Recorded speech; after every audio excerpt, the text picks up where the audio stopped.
নমস্কাৰ আপোনালোক সকলোকে পুনৰবাৰ স্বাগতম নসমাই মজিদ বন্ধুসকল বলগতে চাওক আজি সন্ধিয়াৰ 7টা গুৰুত্বপূৰ্ণ খবৰ। প্ৰথমটো খবৰ, নিষিদ্ধ ঘোষিত মৌলবাদী সংগঠনৰ বিৰুদ্ধে দেশজুৰি নিয়াৰ বৃহৎ অভিযান চলাই গোৱালপাৰাত আটক কৰা হৈছে 9 জনক আৰু দেশৰ 5খন ৰাজ্যৰ 22টা স্থানত একেলগে চলিছে নিয়াৰ অভিযান। মৌলবাদী সংগঠনৰ বিৰুদ্ধে দেশজুৰি নিয়াৰ বৃহৎ অভিযান। অসম সহ দেশৰ 5খন ৰাজ্যত নিয়াৰ তীব্ৰ তালাচী অভিযান।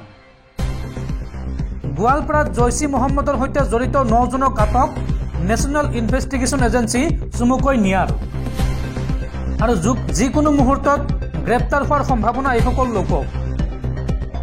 বৰ্তমানো গোৱালপাৰা জিলাৰ বিভিন্ন ঠাইত অভিযান অব্যাহত আছে নিয়াৰ। অসমত নিয়াৰ অভিযান চলোৱাত সহযোগ কৰিছে STF-এ। দেশৰ 5খন ৰাজ্যৰ 22টা স্থানত একেলগে চলিছে অভিযান। অসমৰ গোৱালপাৰাৰ লগতে কাছাৰ আৰু কোকৰাঝাৰত চলিছে নিয়াৰ বৃহৎ অভিযান। পৰৱৰ্তী খবৰ, 2026ত পুনৰ অসমৰ মুখ্যমন্ত্ৰী হ'ব হিমন্ত বিশ্ব শৰ্মা। 2026ত বিজেপিৰ মুখ্যমন্ত্ৰী পদৰ প্ৰাৰ্থী সলনি নহয়, এই ঘোষণা ৰাজ্যিক বিজেপিৰ সভাপতি ভৱেশ কলিতাৰ। 2026ত চৰকাৰ আহিলে বিজেপিৰ মুখ্যমন্ত্ৰী সলনি নহয়। 2026ত মুখ্যমন্ত্ৰী হ'ব হিমন্ত বিশ্ব শৰ্মা। বিৰোধীৰ আসনত কংগ্ৰেছ থাকিবনে নাই তাৰ নিশ্চয়তা নাই। ৰাজ্যৰ পৰৱৰ্তী মুখ্যমন্ত্ৰী কোন হ'ব এই কথা ক'লে ভৱেশ কলিতাই। সংবাদমেলত 2026ৰ কথা স্পষ্টকৈ ক'লে ৰাজ্যিক সভাপতিজনে। মুখ্যমন্ত্ৰী এতিয়া হিমন্ত বিশ্ব শৰ্মা আছে আৰু 2026ত আকৌ মুখ্যমন্ত্ৰী হৈ আছে হিমন্ত বিশ্ব শৰ্মা। 2026ত কংগ্ৰেছ বিৰোধীত থাকিবনে নাই সেয়া ক'বলৈ দিয়ক। কংগ্ৰেছক সমালোচনা কৰিবলৈ গৈ এই মুকলি ঘোষণা ৰাজ্যিক বিজেপিৰ সভাপতি ভৱেশ কলিতাৰ। পৰৱৰ্তী খবৰ, দেশৰ লাখ লাখ নিবনুৱা যুৱক যুৱতীলৈ ভাল খবৰ। দেশৰ লাখ লাখ যুৱক যুৱতীক প্ৰতিমাহে 5,000কৈ টকা দিব মোদী চৰকাৰে। মোদী চৰকাৰ আৰম্ভ কৰিছে প্ৰধানমন্ত্ৰী ইণ্টাৰ্ণশ্বিপ আঁচনি। এই আঁচনিত কেনেকৈ আবেদন কৰিব চাওঁ আহক। দেশৰ যুৱক যুৱতীসকলে প্ৰতিমাহে লাভ কৰিব 5,000কৈ টকা। মোদী চৰকাৰ আৰম্ভ কৰিছে প্ৰধানমন্ত্ৰী ইণ্টাৰ্ণশ্বিপ আঁচনি। এই আঁচনিৰ অধীনত দেশৰ 500 শীৰ্ষ কোম্পানীত ইণ্টাৰ্ণশ্বিপৰ সুযোগ লাভ কৰিব যুৱক যুৱতীসকলে আৰু ইণ্টাৰ্ণশ্বিপৰ বাবে বাছনি হোৱা যুৱক যুৱতীৰ নাম 26 অক্টোবৰৰ ভিতৰত প্ৰকাশ কৰা হ'ব। কোম্পানীবোৰে 27 নৱেম্বৰলৈকে যুৱক যুৱতীসকলক ইণ্টাৰ্ণশ্বিপৰ বাবে আবেদন কৰিব পাৰিব। 2 ডিচেম্বৰৰ পৰা এবছৰীয়া ইণ্টাৰ্ণশ্বিপৰ প্ৰক্ৰিয়া আৰম্ভ হ'ব আৰু ইণ্টাৰ্ণশ্বিপৰ বাবে বাছনি হোৱা যুৱক যুৱতীসকলক প্ৰতিমাহে 5,000কৈ টকা দিয়া হ'ব।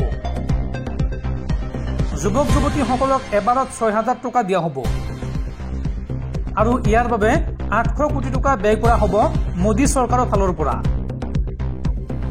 12 অক্টোবৰৰ পৰা www.pminternship.nca.gov.in এই ৱেবছাইটৰ জৰিয়তে আবেদন কৰিব পাৰিব ইচ্ছুক প্ৰাৰ্থীসকলে। দৰ্শকসকল আৰু বহুতো গুৰুত্বপূৰ্ণ খবৰ আছে।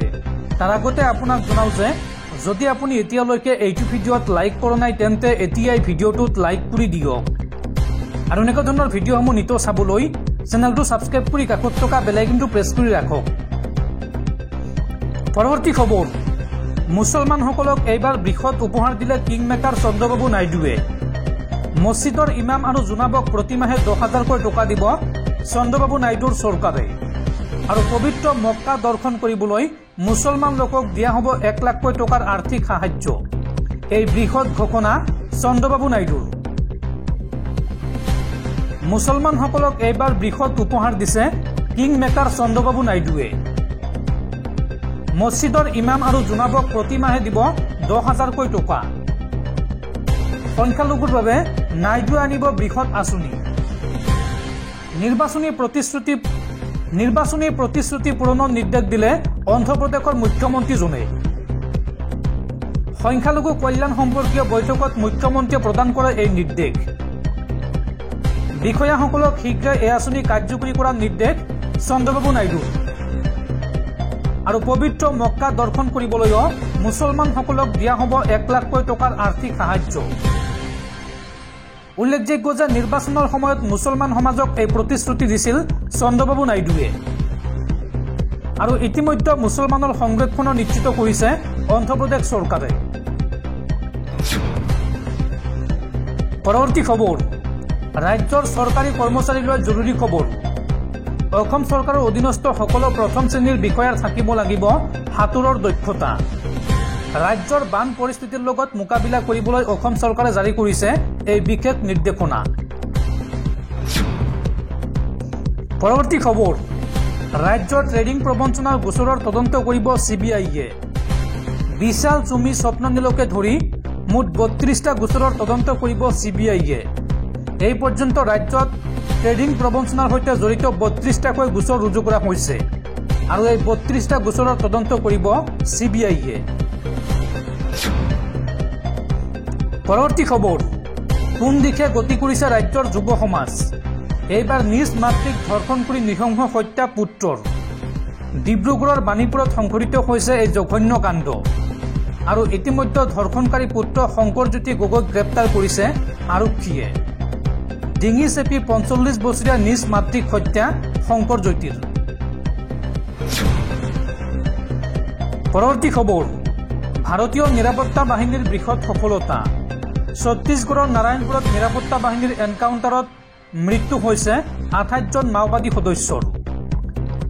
শুকুৰবাৰে ছত্তীশগড়ৰ নাৰায়ণপুৰ জিলাত নিৰাপত্তাৰক্ষীৰ সৈতে হোৱা এক এনকাউণ্টাৰত কমেও 28 জন সন্দেহযুক্ত মাওবাদী নিহত হোৱা বুলি আৰক্ষী বিষয়াসকলে জানিবলৈ দিয়ে।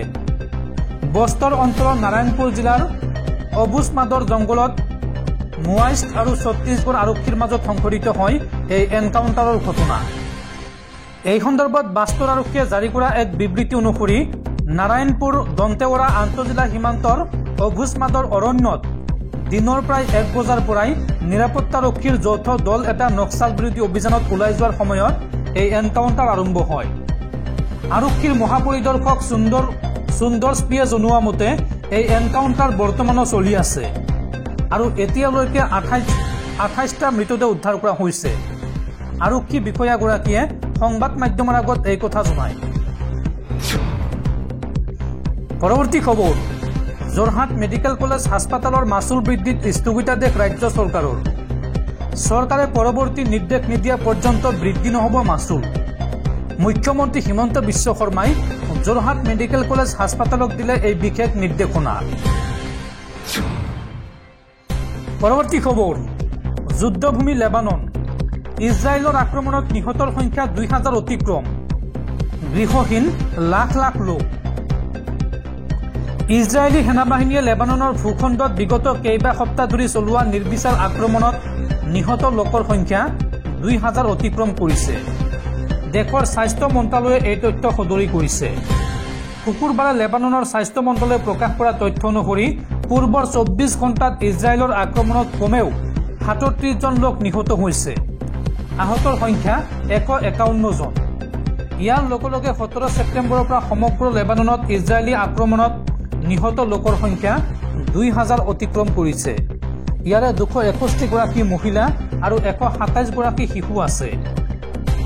যোৱা নিশা ইজৰাইলৰ সেনাবাহিনীয়ে ৰাজধানী বেইৰুটৰ দক্ষিণ উপকণ্ঠ অঞ্চলত আক্ৰমণ কৰে। ইজৰাইলে লেবাননৰ দক্ষিণ সীমান্ত অঞ্চলত বিমান আক্ৰমণৰ উপৰিও স্থল অভিযানো চলাইছে। ইজৰাইলৰ আক্ৰমণৰ ফলত লেবাননত 12 লাখতকৈও অধিক লোক শৰণাৰ্থী হৈ পৰিছে।